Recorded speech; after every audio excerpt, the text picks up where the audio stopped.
Como avançar em fé com graça sobre graça? Meus queridos, a vida cristã vitoriosa consiste em sempre olhar para Jesus e para a obra que ele fez, para o sacrifício perfeito dele na cruz. Os homens naturais, eles vivem com foco no futuro, no que vem pela frente. Mas nós que andamos no Espírito, vivemos com foco lá atrás, no que aconteceu há 2000 anos na cruz do Calvário. Quem diz amém? Aleluia. Os irmãos que chegaram do acampamento, do encontro tremendo, foram intensamente ministrados acerca do Evangelho da Graça.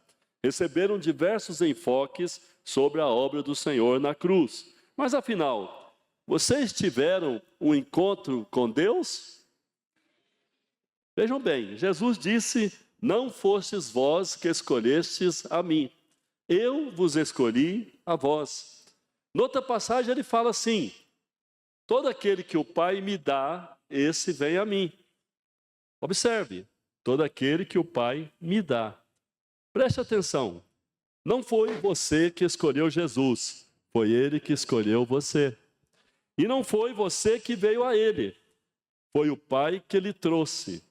E digo mais, você não voltou de um encontro com Deus, porque desde o momento que Ele veio, se aproximou de você, tocou no seu coração e lhe fez entender a salvação que só Jesus Cristo trouxe, que só Ele deu para você na cruz. Aconteceu o início de um encontro com Ele.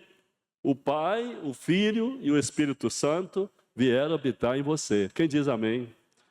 E de lá para cá, esse encontro tem se tornado numa relação de intimidade.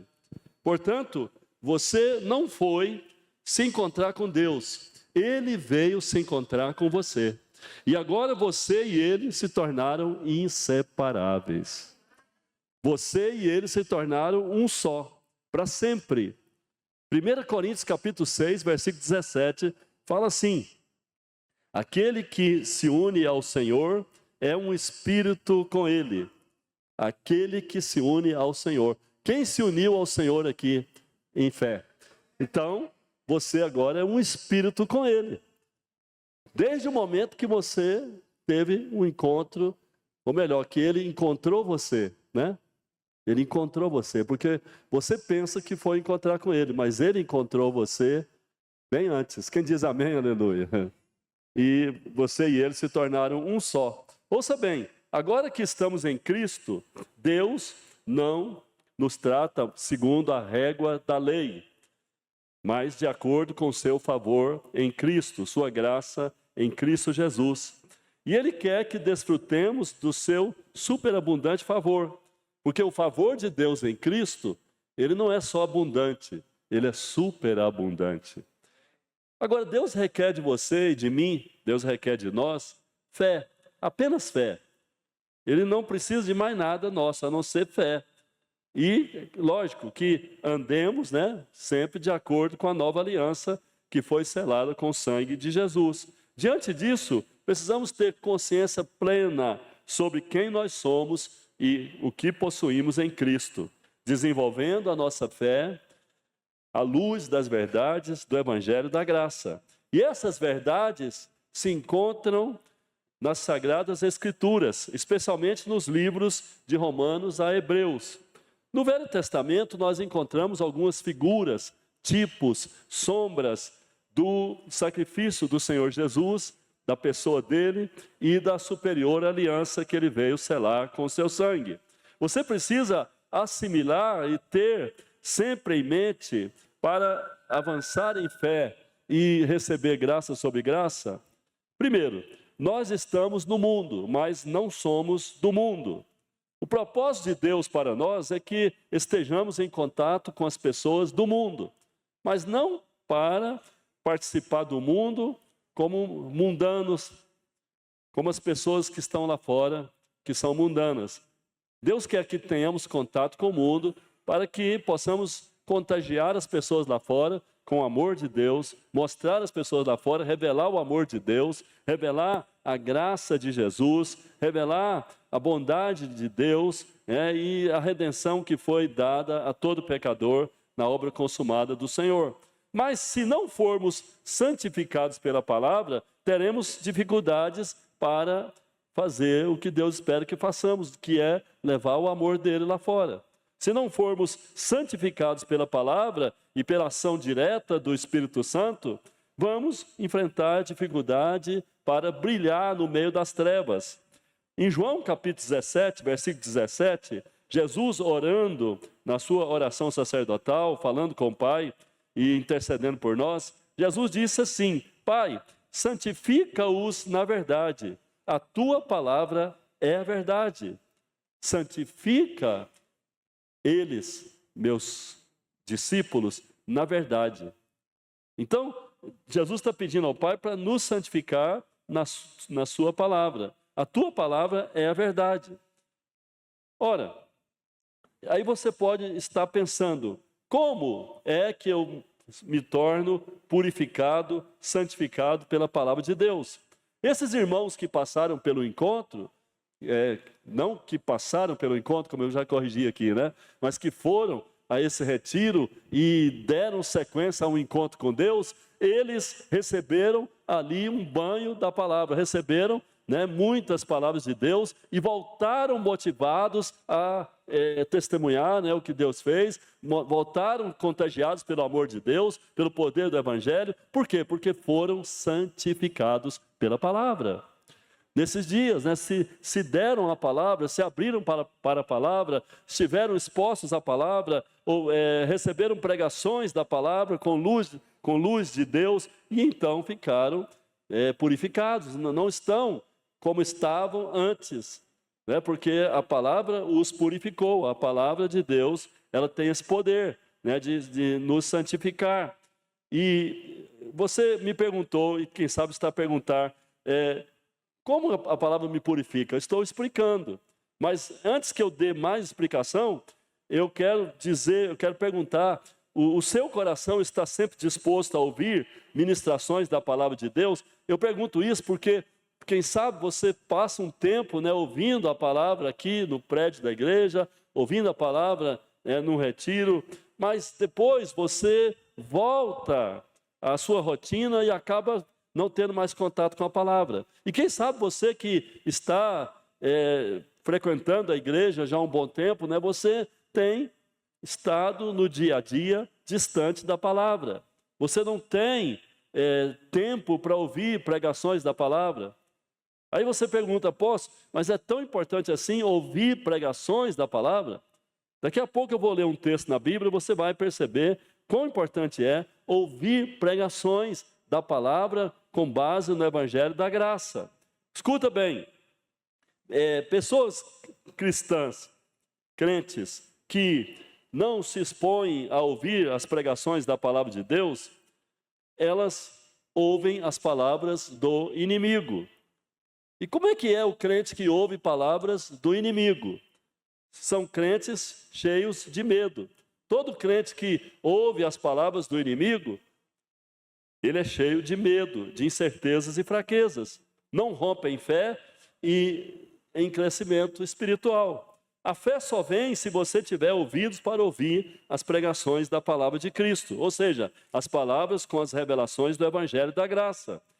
O Jesus histórico, aquele que esteve no mundo, aqui no mundo, em carne, ele passou 3 anos e meio pregando o Evangelho que anunciava ele mesmo como o Salvador, o Messias, como o Rei de Israel. Ele veio não para revogar a lei, mas veio para cumprir a lei. Então ele veio aqui pregar o Evangelho, mostrando a sua vinda, mostrando que ele estava ali, que ele era o enviado do céu, o Messias de Israel, o Rei de Israel, e ele disse, eu vim cumprir a lei.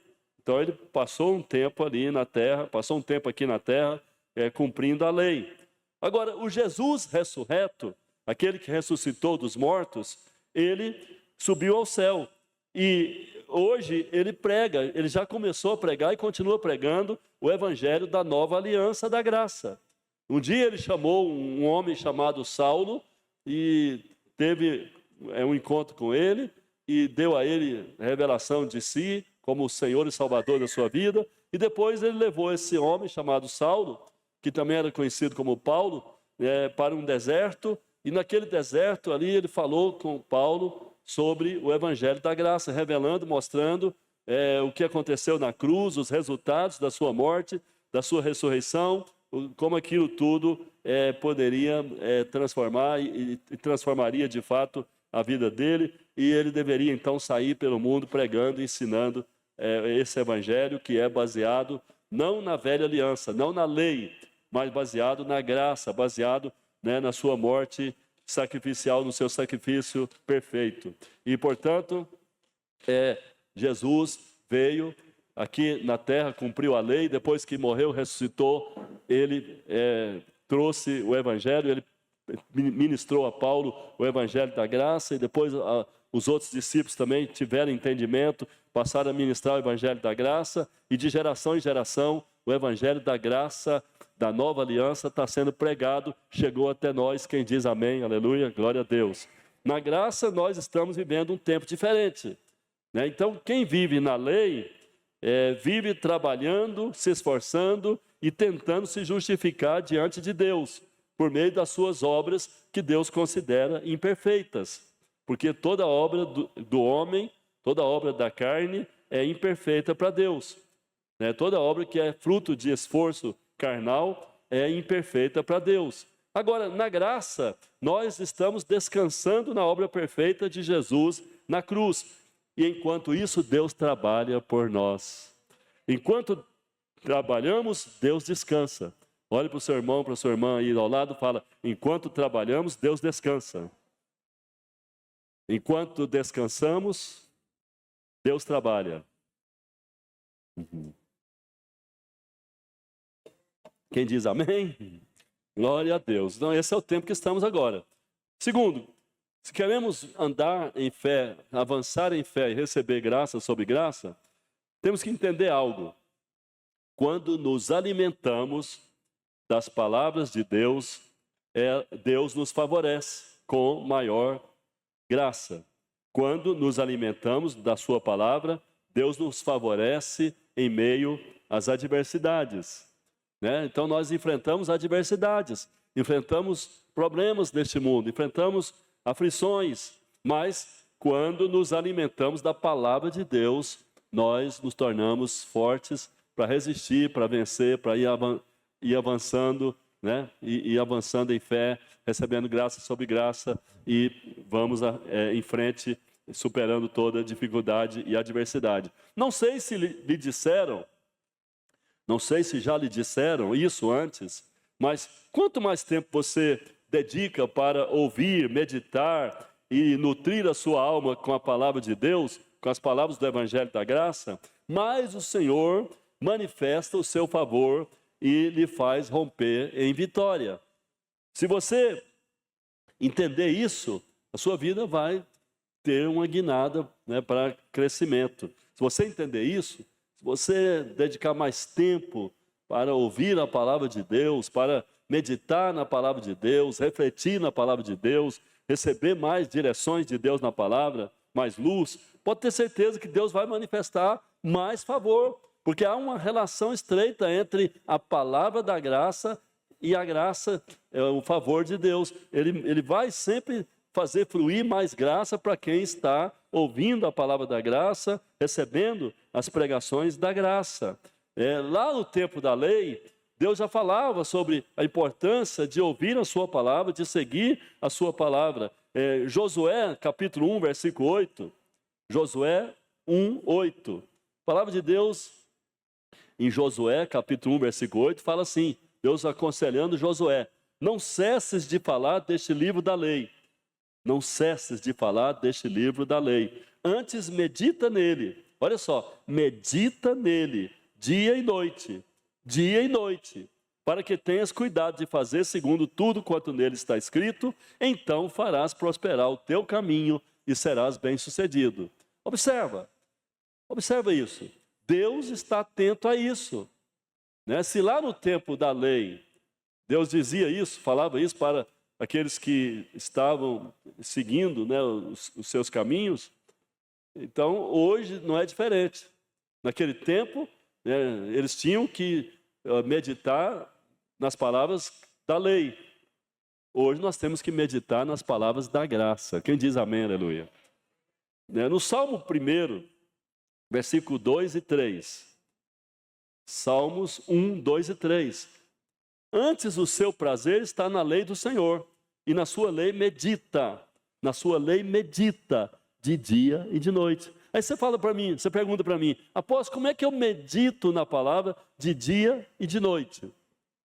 Eu trabalho, eu estudo, eu faço tanta coisa durante o dia. Como é que eu vou meditar na palavra de dia e de noite?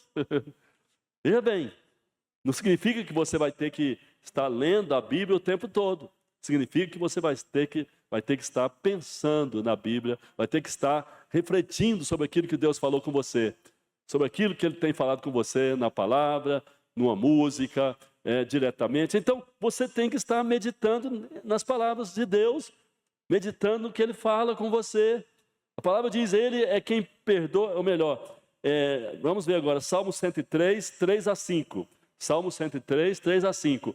Ele é quem perdoa todas as tuas iniquidades, quem sara todas as tuas enfermidades, quem da cova redime a tua vida, te coroa de graça e misericórdia, quem farta de bens a tua velhice, de sorte que a tua mocidade se renova como a da águia. Deus faz com que todos os seus filhos que andam na luz da sua palavra, com o enfoque da graça, sejam renovados, para que vivam no vigor da juventude. Deus quer que você viva no vigor da juventude. Quem diz amém, aleluia? Pode observar, o mundo sempre fala o que é contrário à palavra de Deus. O mundo lá fora só fala o que é contrário à palavra de Deus. Por quê? Porque o mundo não medita na palavra de Deus, o mundo não ouve a palavra de Deus, o mundo não se interessa muito pela palavra de Deus. Então, quem é que interessa? Quem é que está dando ouvidos a Deus? Há um povo na terra que dá ouvidos a Deus. Quem diz amém? E se você ouve a Deus, você tem que estar sempre indo em contrário, né, em sentido oposto ao que o mundo fala. Muitas vezes eu ouço por educação o que o mundo fala, que pessoas amigas lá fora falam. Ouço por educação, mas eu não me prendo, não fico ligado ao que as pessoas falam. Eu ouço noticiário, ouço gente que tem poder de influência falando coisas e mais coisas na internet. Sim, às vezes eu tenho que ouvir, mas eu não fico atento e dando sentido ou dando abertura, me abrindo para seguir aquilo que as pessoas estão falando lá fora. Porque eu sei que lá fora não há luz, lá fora não há entendimento da palavra de Deus, lá fora as pessoas estão indo num caminho largo, espaçoso, para a perdição. Então, às vezes o mundo fala para você, quanto mais velho você fica, mais para baixo você fica. Se você não crê nisso, ou melhor, se você crê nisso, né? Porque as pessoas falam isso lá fora. Quanto mais velho, mais para baixo. Quanto mais velho, você vai ficando pior, vai ficando fraco, vai ficando doente, né? E as pessoas estão sempre falando assim lá fora. O mundo lá fora é cheio de sentenças, vamos dizer, de autossentenças, né? De sentenças que são liberadas contra si mesmo. As pessoas estão sempre falando coisas contra si mesmas, muita gente está se condenando, muita gente está lançando palavras malditas sobre si mesmo, né? Palavras de enfermidade, de derrota, né? As pessoas são negativas. Então, se você crê no que o mundo fala, você vai murchando mais e mais. Eu pergunto, você quer viver muito ou quer viver pouco daqui para frente? Quer viver muito ou quer viver pouco daqui para frente? Então, se você disse, eu quero viver muito, não basta querer. Você precisa buscar uma relação mais próxima e constante com a palavra de Deus. Vou repetir, se você quer viver muito daqui para frente, você tem que buscar uma relação mais próxima, mais íntima mais constante com a palavra de Deus. Você precisa passar mais tempo no dia a dia com a palavra de Deus. Mas como assim, apóstolo? A palavra de Deus fala que a fé vem de ouvir, e ouvir a palavra da pregação sobre Cristo. Apóstolo, ouvir a palavra da pregação sobre Cristo? Isso mesmo. Você quer que eu mostre? Romanos capítulo 10, versículo 17. Romanos 10, 17. E assim a fé vem pela pregação. A fé vem pela pregação. E a pregação tem que vir da onde? Pela palavra de Cristo. Então, se você está ouvindo palavras de pregadores que não estão falando sobre Cristo, não estão falando sobre a redenção, não estão falando sobre o evangelho da graça, você não tem que dar bola, não tem que prestar atenção não, sabia?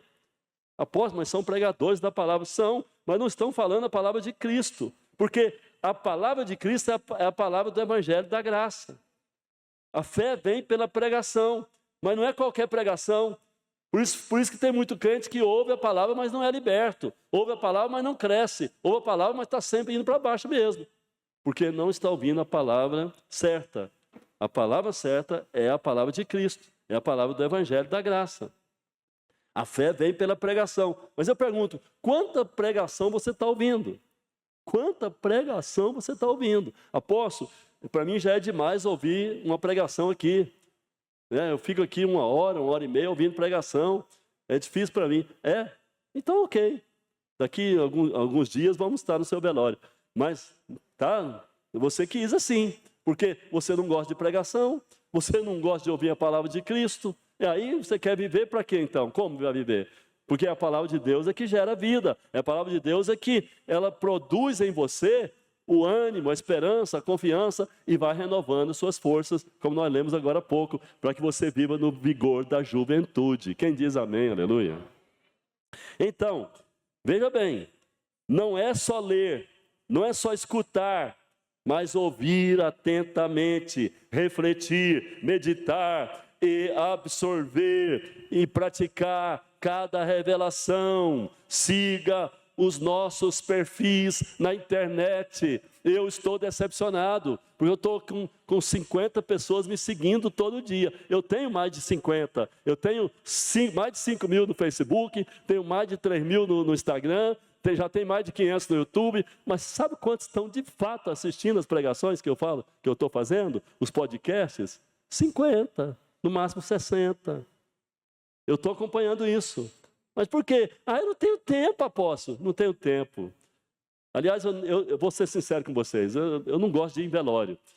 Porque quando eu vou no velório, estou vendo um crente ali que morreu fora da hora.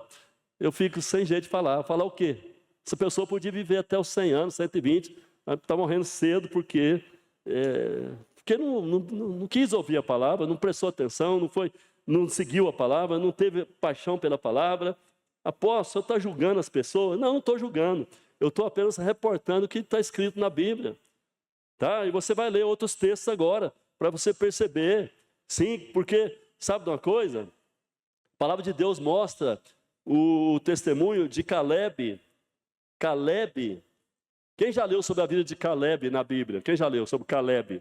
Caleb é aquele companheiro de Josué, que saiu do Egito com 40 anos, né? Com 45 anos, melhor dizendo, né? A maioria dos que saíram era jovem. Caleb tinha 45 anos. E ele atravessou o deserto com o povo de Israel, né, durante 40 anos. E depois, já na terra prometida, Caleb estava lá, feliz, e Josué conversando com ele.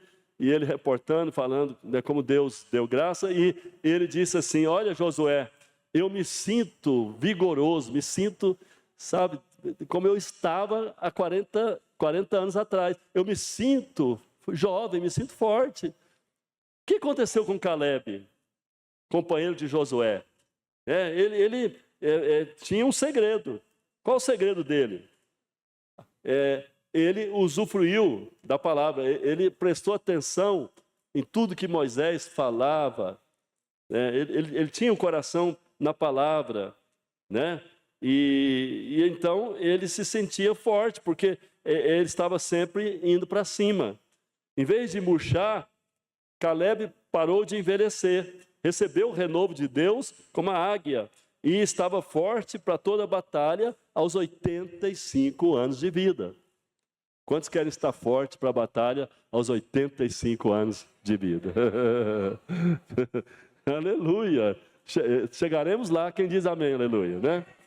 E então, Caleb decidiu ouvir as palavras de Deus dadas a Moisés. Ele decidiu caminhar no sentido oposto ao que a geração dele falava. Porque a geração que saiu do Egito falava como egípcios, falava como os egípcios. Aquela geração de israelitas falava como os egípcios, tinha uma visão de egípcio. Não tinha o entendimento que deveria ter, e não tinha porque também não tinha interesse de ouvir as palavras de Deus, ouvir o que Deus falava através de Moisés, né? Mas Caleb foi no sentido oposto, né? E as palavras de Deus renovaram ele. As palavras de Deus no Evangelho da Graça, da Nova Aliança, elas atuam como um poderoso detergente que limpa as nossas mentes das crenças erradas e dos maus pensamentos, dos pensamentos destrutivos.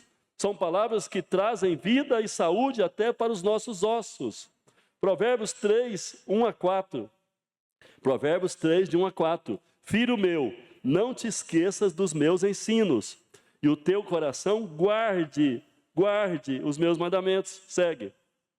Porque eles alimentarão os teus dias. Olha só, eles, aqui está falando da palavra. A palavra alimentará os teus dias e te acrescentarão anos. Te acrescentarão anos de quê? De vida aí? De paz. Então, está vendo que eu estava falando para você sério aqui? Que eu estava falando a verdade? Olha só. Se você prestar atenção na palavra, se você ouvir as pregações dia a dia, se encher mais da palavra. Nunca pense assim, estou enfastiado, já ouvi palavra demais. Eu que prego a palavra já há mais de 40 anos, que já li muita coisa sobre a palavra, que continuo lendo, tal, eu não estou enfastiado. Eu percebo que eu estou ainda aprendendo e eu preciso mais e sempre estou pedindo, Deus, fala comigo, eu quero ouvir e estou pronto para ouvir e ouço sempre pregações e ouço sempre ensinos e estou sempre aberto, estou lendo, estou buscando, porque eu sei que a palavra de Deus é poderosa e quando ela me alimenta, ela me dá vigor. A palavra diz, não te desampara a benignidade, a fidelidade, atas ao pescoço, amarra os teus pescoços, escreves na tábua do teu coração. Ou seja, Deus está falando, deixe que a palavra de Deus penetre, deixe que a palavra de Deus entre dentro de você. Quem diz amém? Aleluia. Glória a Deus, aleluia. Glória a Jesus. Ouça, se o seu corpo parar de receber proteínas, sais minerais, se o seu corpo parar de receber os elementos vitais que precisa para ter saúde, você vai murchar, vai ficar fraco e vai perder tudo, perder a força, e daqui a pouco você vai morrer.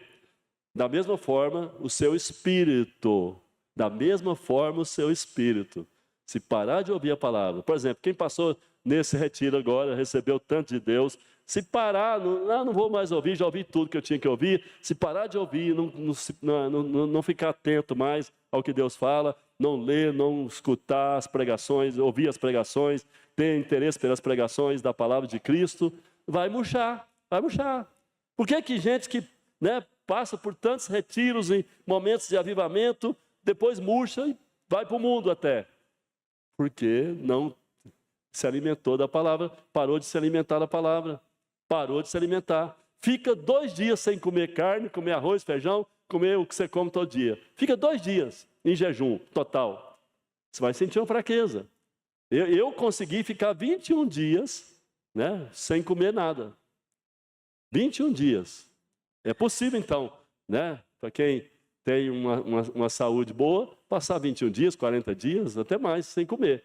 Mas não é possível passar a vida toda sem comer. Então, você vai precisar comer para ter força, vitalidade, energias. Assim também a sua vida com Deus, sua vida espiritual precisa de alimentos, precisa de abastecimento. Terceiro, sempre devemos olhar para o que Deus está fazendo e não para aquilo que o diabo está fazendo, não para aquilo que o inimigo faz. Diante do Mar Vermelho, Israel não sabia o que fazer. Aqueles que tinham uma mentalidade carnal pensavam assim, Ah, se ficar, o bicho vai pegar e comer. Se correr, poderemos afogar nas águas do Mar Vermelho. Êxodo capítulo 14, 10 a 14. Êxodo 14, 10 a 14. Chegando Faraó, os filhos de Israel levantaram os olhos, e eis que os egípcios vinham atrás deles. E temeram muito. Então os filhos de Israel clamaram ao Senhor. Disseram a Moisés: será por não haver sepulcros no Egito que nos tiraste de lá para que morramos neste deserto? Por que nos trataste assim? Fazendo-nos sair do Egito? Não é isso que te dissemos no Egito? Deixa-nos para que sirvamos os egípcios, pois melhor nos fora servir aos egípcios do que morrermos no deserto. Moisés, porém, respondeu ao povo: não temais, aquietai-vos e vede o livramento do Senhor, que hoje vos fará, porque os egípcios que hoje vedes, nunca mais os tornareis a ver. O Senhor pelejará por vós, e vós vos calareis. Observa que o povo ficou temeroso, porque de um lado vinham montanhas, de outro lado vinham montanhas, à frente o Mar Vermelho, e atrás o exército de Faraó. Isso acontece conosco. Muitas vezes estamos assim, né? Sem saber o que fazer, não temos como avançar, parece que não tem como avançar. E Deus sempre nos submete a isso. Por quê? Porque Ele precisa desenvolver a nossa fé, a nossa confiança. Ele precisa que nós estejamos apoiados na sua palavra. Ora, se Ele fez o mar se abrir para Israel lá atrás, 1500 anos antes de Cristo, esse Deus não mudou. Ele é o mesmo Deus hoje, é o mesmo Deus amanhã e sempre. Ele está conosco e Ele é o que vai abrir o caminho à nossa frente. Ele abre o mar se necessário for, né? Então, Deus orientou Moisés que fosse pelo caminho mais complicado. Mas isso não significava que Deus estava abandonando o seu povo. Pelo contrário, Deus queria que o povo entendesse que não devia olhar para aquilo que o inimigo estava fazendo, mas olhar para o que ele faz, o que ele estava fazendo, né? Então, você precisa aprender a olhar para o que Deus faz. Vamos ler mais um texto aqui. Nós já estamos aproximando aqui do encerramento. Segundo Crônicas, capítulo 20. Segundo Crônicas, capítulo 20. Versículo 1. Versículo 1 primeiro. Depois disso, os filhos de Moabe e os filhos de Amon, com alguns dos meunitas, vieram a peleja contra Josafá.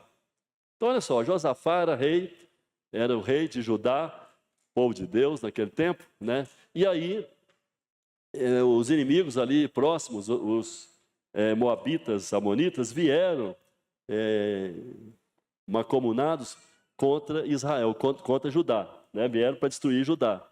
Josafá sabia que era um exército numeroso que estava vindo contra ele. E ele estava acuado. O que fazer? Nós não temos armamentos, não temos condições de encarar esse exército, né? E são dois exércitos, na verdade, que se tornaram um só contra nós. O que vamos fazer? E então, versículo 14 a 22. Versículos 14 a 22. Segundo Crônicas, capítulo 20, versículo 14 ao 22. Diz assim: então veio o Espírito do Senhor no meio da congregação sobre Jaziel, filho de Zacarias, filho de Benaia. Segundo Crônicas 20, 14. É isso mesmo, né? Vai seguindo. 15. E disse: dai ouvidos, ó todo Judá, e vós, moradores de Jerusalém, e tu, rei Josafá, ao que vos diz o Senhor: não temais, nem vos assusteis por causa dessa grande multidão, pois a peleja não é vossa, mas é de Deus. Segue. Amanhã descereis contra eles, eis que sobem pela ladeira, dizis: encontrá-lo-eis, e eis no fim do vale de fronte ao deserto de Jeruel. Segue. Neste encontro não tereis de pelejar, tomai posição, ficai parados e vede o salvamento que o Senhor vos dará. Ó Judá de Jerusalém, não temais, nem vos assusteis, amanhã saís ao encontro, porque o Senhor é convosco. Então Josafá se prostrou com o rosto em terra, e todos Judá e os moradores de Jerusalém também se prostraram perante o Senhor e o adoraram.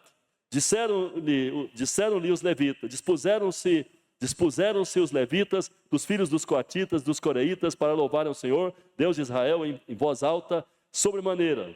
E pela manhã cedo se levantaram, saíram ao deserto de Tecoa. Ao saírem eles, pôs-se Josafá em pé e disse: ouvi-me, ó Judá, e vós, moradores de Jerusalém, crede no Senhor, vosso Deus, e estareis seguros. Crede nos seus profetas e prosperareis. Segue. Aconselhou-se com o povo e ordenou a cantores para o Senhor que, vestidos de ornamentos sagrados e marchando em frente do exército, louvasse a Deus, dizendo: rendei graças ao Senhor, porque a sua misericórdia dura para sempre. Tendo eles começado a cantar e a dar louvores, pôs o Senhor emboscadas contra os filhos de Amon e de Moabe e os do monte Seir, que vieram contra Judá, e foram desbaratados. Deus quer que estejamos confiantes o tempo todo. Ele quer ver em nós, nesses dias, um espírito firme, um espírito sempre confiante, como o de Caleb. A palavra de Deus lá em Números 14 fala que o Senhor se agradou de Caleb, porque ele tinha outro espírito. Ele tinha outro espírito. Por que a palavra diz que ele tinha outro espírito? Porque o povo de Israel tinha um espírito errado, um espírito de medo, de covardia, né? Estava recuando, estava com medo de encarar os inimigos, né? E Caleb não, Caleb tinha fé, confiança. Então o espírito dele era confiante, ele tinha fome e sede pela palavra de Deus, era cheio de boas expectativas, enxergava o futuro configurado de acordo com a palavra de Deus. Mas quem sabe você está a dizer: apóstolo, eu estou enfrentando problemas, eu estou enfrentando grandes problemas, por isso que eu estou abatido. Como eu posso estar confiante se eu estou sendo acuado, se eu estou sofrendo, se eu estou padecendo tanta coisa? Veja bem, você acredita que Deus está trabalhando em seu favor? Você crê que Ele trabalha em seu favor o tempo todo? A palavra dele fala em Isaías que Ele trabalha para todos que nele confiam e esperam, né? Ele está sempre trabalhando. Ele encaminhou Israel para o caminho mais difícil. Os israelitas estremeceram diante do Mar Vermelho, né, mais pelo inimigo que estava aproximando do que pelo mar na frente, né? Então, às vezes, assim, o inimigo cresce quando você fica temeroso. Se você fica temeroso, ele chega forte. Mas se você fica firme, se você diz: não, o Senhor é conosco, o Senhor é por mim, eu vou sair dessa. O melhor está na minha vida, o melhor é Jesus, Deus já me deu, e eu vou em frente, eu vou superar, eu vou avançar. Se o mar não se abrir à minha frente, Deus me fará voar, alguma coisa vai acontecer, eu vou atravessá-lo. Então, o diabo ficou contente naquele momento, quando o povo estava estremecido, e ele disse: ó povo infeliz, olha o que esse povo está mostrando. Esse povo está mostrando que não confia em Deus. Eu vou destruir esse povo agora. Eu vou matar, vou esmagar esse povo, vou empurrar para o mar. Mas quem afinal foi destruído nessa história? Quem foi destruído? Quem foi poupado? A palavra de Deus fala que Deus disse a Moisés: Moisés, siga em frente, pisa nas águas. E Moisés então pisou nas águas, e o que aconteceu? O mar se abriu. O inimigo planejou matar Israel ali, esmagar o povo ali e depois lançar no mar. Mas Deus veio em livramento quando Moisés agiu por fé e com confiança. Quem diz amém, aleluia?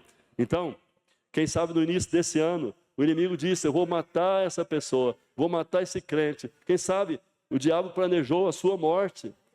Quem sabe a sua morte foi planejada desde a época da pandemia. Lembra da pandemia?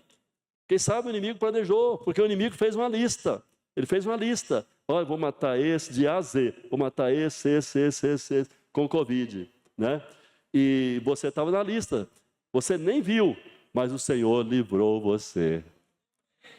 E quem sabe nesse ano, a sua morte foi planejada. O inimigo armou algo, preparou algo, deixou você acuado em algum momento, mas você não percebeu. Mas o Senhor veio em livramento, o Senhor livrou você. Mas quem sabe, né, você está aí pensando coisa negativa. Que futuro lhe aguarda? Que futuro lhe aguarda? Depende do seu foco. Depende do seu foco. Que foco você tem agora? Que você vai em frente? Que você vai viver saudável porque vai ouvir a palavra todo dia? Quem diz amém, aleluia? Finalmente, devemos aprender a render graças e louvores ao nosso Deus por tudo. Precisamos aprender a render graças e louvores ao nosso Deus por tudo. Porque, veja bem, se nós queremos avançar em fé e queremos ter graça sobre graça dia a dia, temos que aprender a ser gratos. Não apenas estar gratos, mas ser gratos, ser agradecidos. Estar é diferente de ser. Estar fala de um tempo momentâneo, ser um tempo constante. Então, se você é grato em todo momento. Você é grato pelo que você está vendo, né, que Deus está fazendo, e você é grato até pelo que você não está vendo. Você não está vendo, mas Deus está te livrando da morte. Você não está vendo, mas Ele está te livrando de doenças. Você não está vendo, mas Ele está provendo meios para você prosperar. Você pode agradecer, fala, Pai, obrigado pelo que eu não vejo. Obrigado. Eu sei que o Senhor já preparou e está preparando coisas boas para mim. Eu te agradeço. Agradece Ele aí, agradece. Eu te agradeço, Pai, pela saúde. Eu te agradeço pelo livramento de toda seta de doença. Eu te agradeço pelo livramento de toda miséria. Eu te agradeço, Pai, pelo dinheiro que o Senhor já tem preparado para mim, pelos recursos, pelo melhor trabalho, melhor emprego, melhor salário, melhores condições. Eu te agradeço, Pai, porque a tua boa mão já está lá na frente, me livrando, me conduzindo, me fazendo romper em fé, passar o mar em seco e romper e ser renovado pela tua palavra, porque a tua palavra é medicina para a minha vida. Quem diz amém, quem diz aleluia. Então, aprenda a render graças, aprenda a louvar, aprenda a agradecer por tudo, né? Eu sempre me recordo, antes de tomar a ceia, quero falar isso aqui rapidinho, sempre me recordo da experiência de um homem que, durante 100 anos, ele trabalhou em Bristol, na Inglaterra. Não chegou a ser 100 anos, né? Ele morreu com 94, né? Desde criança ele já era dedicado a trabalhar pelas crianças e ele tinha interesse, né, de ser usado por Deus, tinha muita vocação, né, para trabalhar com crianças. E aí, quando ele se tornou ministro da palavra, ele abriu um orfanato, abriu um local para receber crianças desamparadas, e ele então sustentava crianças sempre pela fé. Ele não tinha uma fonte de recursos natural, não tinha dinheiro, ajuda do governo, não tinha nada, né? Então ele tinha lá com ele mais de 100 meninos, mais de 100 crianças. E certo dia, né, George Miller, o nome dele era George Miller. George Miller, ele estava ali sentado com as crianças no refeitório, e as crianças estavam lá e não tinha leite, não tinha pão, e as crianças estavam lá para tomar o café, e ele disse para elas, agradeça o papai, vamos agradecer o papai do céu pelo leite, pelo pão. E as crianças oraram com ele, agradecendo, e aí ficaram olhando umas para as outras, não tinha pão, não tinha nada, e ele ficou ali com as mãos levantadas, de olhos fechados. E ele continuava, obrigado, Pai, obrigado, obrigado pela provisão, obrigado pela provisão. Ficou ali uns 3 minutos agradecendo, e de repente alguém bateu na porta, e era um padeiro lá que entregava pães, leite, e aí o carro quebrou em frente ali ao orfanato, e não tinha como transportar aquilo, e ele disse, olha, não tem como eu transportar, o carro quebrou aqui, e eu vim trazer para o senhor aqui, o senhor recebe esses pães e esse leite? E as crianças deram glória a Deus. Deus é provedor? Deus é provedor? Deus é provedor? Você crê que Ele é provedor? Fica de pé e levanta as mãos para o alto.